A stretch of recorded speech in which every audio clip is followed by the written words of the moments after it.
Tom. Good morning, Olin. How are you? Good morning, guys. Happy Victory Monday. Yeah, it's a glorious, glorious day. They played their best game of the year, and they played maybe as bad a team as they're going to play, and that's good. You know, not only they take care of business, but they helped improve their second-round pick, keep that thing at the top of the second round. So congratulations to the Bears.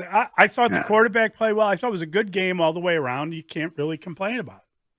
No, you can't. And a good thing, you know, as a group that has taken a lot of criticism, the offensive line played really well, I thought, right? They protected Caleb Williams really well against that Carolina Panthers team. And I know what everybody would say, but you can only play who shows up on Sunday. So it takes a good team to beat a bad team really bad. And the Bears beat a bad Carolina team, but they beat them convincingly. And that's, you know, that's a positive to watch that football game. The defense, the secondary, after having some holes against the Rams, played really, really good. I thought they were lights out. The Bears pass rush wasn't great yesterday, but the secondary, it looked like, you know, I can't see all 22 yet, but it looked like Dalton, you know, he didn't want to throw the ball at all. So coverage is tight, starting with T.J. Edwards, coverage on the first third down. And from then on, with Brisker's hit, causing a fumble, and Caleb Williams, the way he played, I'm sure you guys have talked about his pass to DJ Moore. You know, again, ending a half with points is what you always talk about. You want to see a quarterback do. The next step would be winning a game, obviously, at the end of the game. But Bears offense, Bears defense, complete win yesterday. Fun to watch them play at that level, and fun to watch them perform, and fun to watch the rookie quarterback who we're all watching continue to improve. Shane Waldron's concepts, everything went well yesterday. There was a drive. I think it was the first or second drive in the second half, and it almost looked like Aaron Rodgers out there, right? It was a spread formation. It was empty formation. There's a second drive. He hit Cole Kmet. He hit Rome Odunze. He hit DJ Moore. He hit Keenan Allen, guys, all in a row for first downs and yardages and compiled yardage. I think this time they got a penalty by the goal line. They had to move back. They didn't get the touchdown, but it was one of those drives where you're thinking, man, this is the kind of team they can beat. How much autonomy do you think that Caleb Williams has at the line of scrimmage when they go up tempo, and how much do you think that was responsible for getting things going yesterday? Because it seems like the faster they played, the better he got. Yeah, it's a good question, because we've been watching this, right? We're saying, man, this quarterback, this young quarterback, makes a lot of checks at the line of scrimmage. They seem to give him a lot of responsibility. And as you're saying yesterday, they went up tempo again. They got the offense going. He was in and out of checks. Him and the center had a beautiful conversation one time at the line of scrimmage about what the defense was doing to them and what check they should be in. Him and Coleman Shelton. Obviously, their connection, their communication is growing. And that's not an easy thing to get on the same page with a new offense, a young quarterback, and a new center. So they're getting there. He's doing a lot, David, actually at the line of scrimmage, getting in and out of plays, recognizing looks, getting him into pass plays that he wants to be in, getting into run plays that he wants to be in. So it's fun to watch. It's fun to listen to that communication at the line of scrimmage. Obviously, what everyone's running in college nowadays, he's used to up-tempo. He wants to get going. He's comfortable in that. He's comfortable moving that offense along, getting to the line of scrimmage. You know, not a lot of these young college guys are real comfortable huddling up and calling the long play calls that a lot of NFL teams do. So credit to Shane Waldron for running something, concepts that gets Caleb comfortable, gets him moving, gets the offense going, gets the offense up tempo. And especially, you know, Coach Eberflus, I think, talked to it during the week, when you have two new young linebackers and they have to communicate on their side of the ball, right? They had injuries at their two linebacker positions. They had new guys out there calling the plays, getting the defense organized. So I think that was part of the game plan to get the Panthers out there on the field. You saw DJ Moore's first touchdown, miscommunication by them. They drop him on those crosser routes. He comes free, touchdown. So you want to get a defense with a lot of injuries, especially to their play callers, especially the guys that line everybody up. You want to get them communicating, and you want to take the defense coordinator out of the play call. You know, it was interesting, Olin, because the game didn't start phenomenally. The first pass that Caleb Williams attempted really could have been a pick six, other than I think the receiver got a hand on it, right? It was it kind of pushed out of the hands of the defender, but other than that, it would have been a disaster. And then, you know, Chuba Hubbard gets himself going early in that game, and they get a touchdown, and you're just kind of like, wow, like they're not as sharp as you think. And then then it was like 30 unanswered points or something. I mean, it was just like, whoa, you know. And I think, I was just going to say, the pass to DJ Moore at the end of the half, that was like something the Bears haven't done in a while. That was that put the game out of reach before you got to halftime. It was a great play.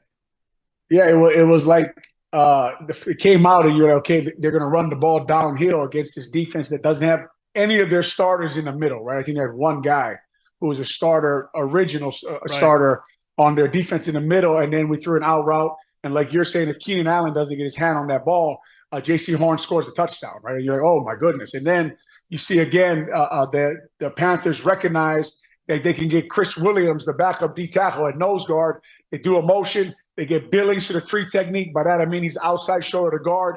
And they put Williams at nose. They come down, they block him, and it's an easy, I think, 38-yard touchdown by Chuba Hubbard, right? So you're wondering, oh, my gosh, like these are things we were worried about, right? We're worried about. And then they come out and they do what you thought they should have done. And you understand, right? They want to get the young quarterback comfortable, give him an easy out route to Keenan Allen, and you know, only he should throw the ball to where only Keenan Allen can catch it. It was almost disastrous, right? It was almost like the worst start you could think of. It could have been 14-0 to start. But, Keenan Allen, that's why you sign him, right? He makes a great play. He turns it to a defensive back, knocks it out of his hands. They clean that all up, go down, score a touchdown, and the rest is history. I mean, there were only a couple plays like that in the first half. There was the 4th and 1. They got stopped, but Brisker comes back immediately and puts a huge hit on tight end Tremble, and they get the ball right back and score again. So like you're saying, after that, it was an avalanche on the Carolina Panthers, but the start was a little rough. A little scary to watch, and you're a little bit worried, but they got going immediately after that. This segment with Olin Kreutz is sponsored by Busey Bank, building business, growing wealth since 1868. Olin, one of the biggest players or most important factors about the Bears' defensive line has been the emergence of Javon Dexter. He had another big game, 4 quarterback hits, and you look at what he's been able to do rushing the passer. It's been impressive. I heard you talking as well about maybe against the run, he could be a little more stout at times, and you see that on occasion. But overall, how would you describe his development and how important he's been to this Bears defense? Yeah, it's been real impressive to watch him grow, and the addition of Eric Washington, working on his technique, working on his skills. I heard you guys talking about him committing to be a pro, and you can see it, right? You can see him playing. I always wondered, even when he wasn't playing great last year, if Ryan Post took him and thought about Chris Jones, right, the great defensive tackle for the Kansas City Chiefs, same stature, same height, almost same weight, and you could see him overwhelm guys with his length and his size at the point of attack. And he is a big, strong, physical athlete. And maybe with his emergence, they don't have to play left and right anymore. Maybe they can put Billings in those and just leave him at 3 technique. And like you're talking about, right, the Bears' run defense, you're still a little bit worried about that, even from what you've seen yesterday. You go back to the Colts game, the Colts end the game running the ball, right? The run defense, you still worry about it a little bit watching the game. But as far as Javon Dexter goes, man, he has worked on his craft. He has turned into a professional. He has been fun to watch through these first few weeks of the season. Olin, it was, and we should tell people this segment with Olin Kreutz sponsored by Fireplace and Chimney Authority. Visit online or their Elmhurst and Lisle showrooms. Olin, I'm just curious. You saw Tevin Jenkins play despite the rib injury, and now he's got a new injury. He's got an ankle. That's deflating, I think, that he's struggling as much as he is to stay in the game. I also thought it was wild that they went with Bill Murray as the guy that comes into play. Does that mean that Nate Davis is he just on the pay no mind list? Is he what? You know what I'm saying? Like they didn't even go to him when there was an injury. Yeah, I thought Nate Davis was coming back on the field again. Maybe they don't want to keep moving Pryor, right? So they got to move Pryor back to left guard if Nate Davis comes right back on the field. So Murray comes in and plays, which leads you to believe that Nate Davis is really he may be close to not getting a jersey, on game day, right? Which is right. disappointing for the contract they gave him, and we've been going through this with Nate Davis, it seems now for 2 years now, and the Bears are just saying, they're telling us exactly what they think, right? That it's Pryor, then it's Murray, then it's Nate Davis. So very interesting what's going on there. Obviously, we can guess what's going on there. We've seen this throughout the year. We've heard Coach Eberflus challenge him from the podium, right, yes. guys? Like when a head coach challenges you from the podium, what you have to realize is that's his last effort to get you going, right? That's his last time he's challenged you in the building. He's had you in his office. He's met with you about doing things the right way, getting going a little bit. We want to get you on the right path. Everyone's tried everything. Let's try to let the public know this guy's got to play better football. They did all of that. It still didn't work. So now they're on to Pryor, and now they're on to Murray, which is disappointing to me because Nate Davis, healthy, Nate Davis playing Nate Davis football, to me is still their best right guard right now on that roster. So, Olin, I'm sure you're quietly very thrilled every time that you get two centers into the offensive huddle at the same time. But I wonder, at this stage, what do you think of the Bears' short yardage package, including Doug Kramer? And could you help us understand why they called a clip on him? That you haven't heard that penalty explained or called in a very long time, it seems, and just describe that play if you could. Yeah, the rule is your body has to be in front of his thigh board. As you notice when he cut him from behind. You can't be behind the defender and cut him in the back of the legs. You have to be in front of his thigh board.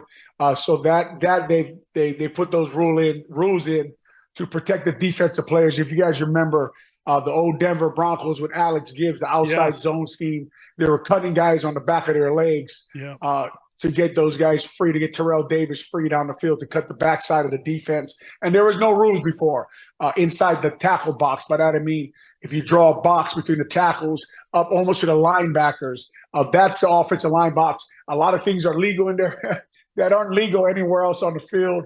There are not a lot of penalties called in there, but that one they are watching for. He just got to. He doesn't play that position a lot, right, David?